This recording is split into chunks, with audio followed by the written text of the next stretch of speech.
very busy day for myself. Charlene's at work, so while she's at work, I have been getting stuff ready for tonight. I have started making some chocolates to go into some surprise bags, and I got the regular milk chocolate here ready to go, and then I made some white chocolates, and I put them in this candy mold of skulls. I don't want to tilt it too much because I don't want them to fall out. I don't think they're quite set yet, but they're little skulls. So I'm going to separate those into little treat bags with some of the candy I got at the dollar store. And to make chocolate, it's really simple. You just pick up one of those candy molds. You pick up these chocolate wafers, and they come in multiple different colors. Like, it's how people make candies. You can get them at a Bulk Barn or Michael's. I've seen a lot at Michael's. And you just melt them down on a low temperature because you don't want it to burn. And then I put it into a Ziploc bag and then cut off a corner of the Ziploc bag so I can squeeze a little bit out at a time, and then it makes it less messy anyways.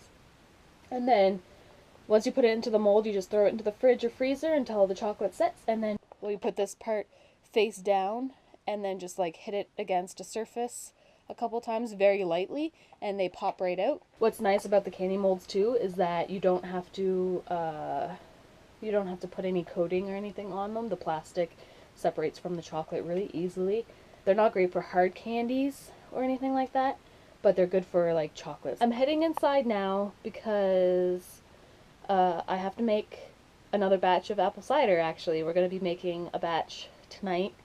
We're going to separate it in half and have one half spiked and then keep the other half for those who aren't drinking tonight, just so that everybody has a choice, I guess, of what they want. I'm making some desserts that involve melting more chocolate, butterscotch, and peanut butter chips.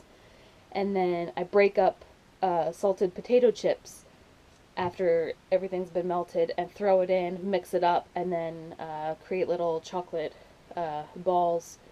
And then it's like a really crispy, sweet, and salty treat that Thomas's mom actually makes. And this is going to be my first time making it, but I think it'll be a really big hit at the party. And then after that, I have to, well, keep an eye on the apple cider, because that's going to take like 3 hours or so by itself. And then I need to make a Mexican quinoa casserole that I make quite often. And I'll leave the link in the description below for the recipe for the Mexican quinoa casserole and the apple cider again, in case if you missed it in the other video. So I'm going to head inside, get started, bringing in my laptop so I have stuff to watch.